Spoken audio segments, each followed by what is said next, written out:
Hi, I'm Georgia Lenheim, and this is my channel, Star Nectar Astrology, where we talk about all things astronomical or true sky astrology. So today let's talk about the new moon and Jupiter Cazimi in astronomical Gemini. So this is not occurring in Cancer. That was the position of the stars 2,000 years ago, 2,000 plus years ago. And so the current position of the stars, the new moon and Jupiter Cazimi, are occurring or occurred, depending upon when you watch this, in Gemini. So let's talk about that for just a moment. A lot of that sensitivity that most people think of as Cancer is actually Gemini. Gemini is ruled by the lungs. Gemini is ruled by the nervous system. Gemini is profoundly sensitive. Gemini is fun, witty, intelligent, light, vast, mobile, changing. Gemini brings the winds of change.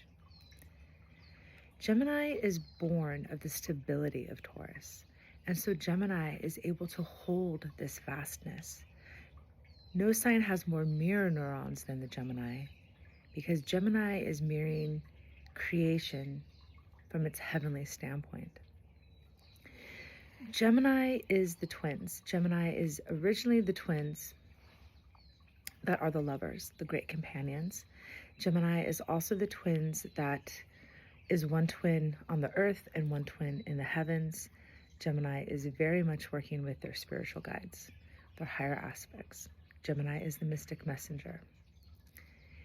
In Gemini season, if you begin to feel less than stable, ground yourself in the air. Ground yourself in the air.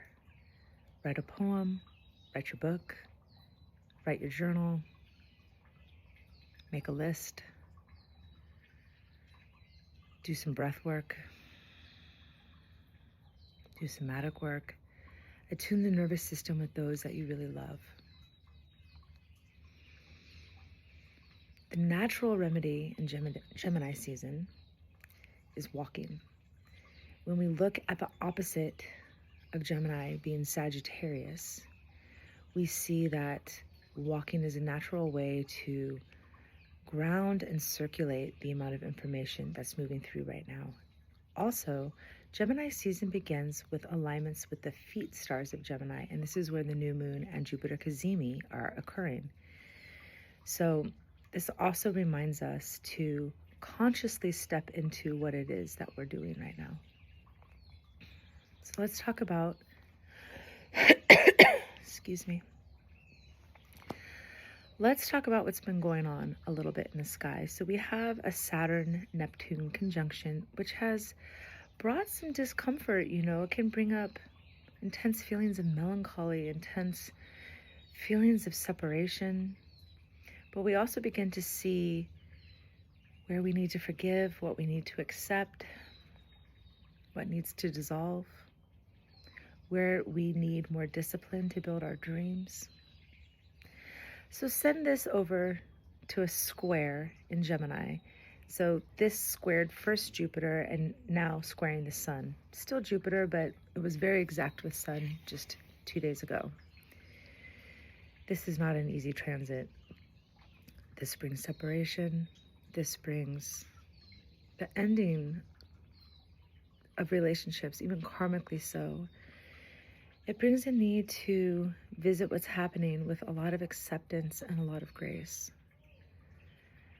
And then Jupiter comes into the scene where as soon as we just come out of that exact tightness of the square in which we are building and growing and challenging ourselves to expand, Jupiter and Sun make this beautiful alignment, really bringing a celestial grace to this profound pivot that we just experienced. Bringing opportunity, bringing wealth, bringing abundance, bringing optimism, and a deep understanding of why it is we just had to go through what we just went through.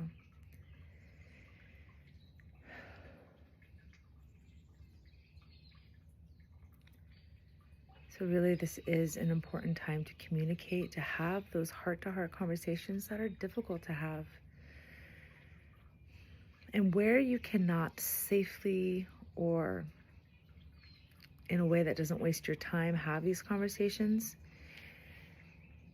have that conversation between your higher aspects and their higher aspects, because the bandwidths for communication are really open right now. Okay, well, I think that's most of what I wanted to talk about. I do regret not having a script, but I just wanted to flow. So let's talk about the flowers. The flowers that are especially helpful for Gemini season and even for this transit, Cosmos. Cosmos is amazing for communication, really softening into the heart so that the true message can be heard. Angelica is great for those places where the communication has to be more on that spiritual level and not so much with the actual mouth. Black-eyed Susan is beautiful if you really need help actually seeing your darkness. And of course, lavender is the flower of Gemini, relaxing the head, relaxing the shoulders, relaxing the tension, allowing the breath to deepen. So if you have some time, go out, smell the flowers, listen to the bees, listen to the birds, receive the messages that God has for you today, write them down, take a notebook with you, do your best to catch, because this is a vast transit. All right, well, my name is Georgia. You can find me at Star Nectar Astrology on Instagram and also here. Thank you so much for being here with me today. See you next time.